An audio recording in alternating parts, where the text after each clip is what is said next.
Ankleshwar Mahavir turning પાસે શંકાસ્પદ bike સાથે ઈસમને ઝડપી પાડ્યો હતો. અંડાણાના ભાગીવાડા રોડ ઉપર બાઇક ડાયરેક્ટ કરી ચોરી લઈ આવ્યો હોવાની પ્રાથમિક કબૂલાત કરી હતી.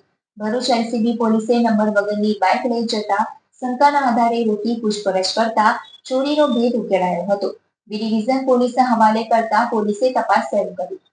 ભરૂચ એલસીબી પોલીસની ટીમ અંકલેશ્વરમાં પેટ્રોલિંગમાં હતી. તે દરમિયાન મહાવીર ટર્નિંગથી પ્રતિન ચોકડી તરફ જતા માર્ગ ઉપર પેટ્રોલિંગમાં હતા. તે દરમિયાન ફાટક પાસે એક ઈસમ નંબર પ્લેટ વગરની બાઇક લઈને પસાર થતો નજરે પડતા તેને રોકી તેની પાસે બાઇકના જરૂરી દસ્તાવેજી પુરાવા માંગતા તે ગલ્લાતલ્લા કરવા લાગ્યો હતો, જેને લઈને પોલીસે તેની આખરી પૂછપરછ કરતા આજથી 3 મહિના પૂર્વે અંડાળાના વાઘીવાડા રોડ ઉપરથી નાળા પાસે બાઇક પડેલી હતી, જે બાઇક ડાયરેક્ટ કરી ચાલુ કરી લઈ આવ્યો હોવાની કબૂલાત કરી હતી.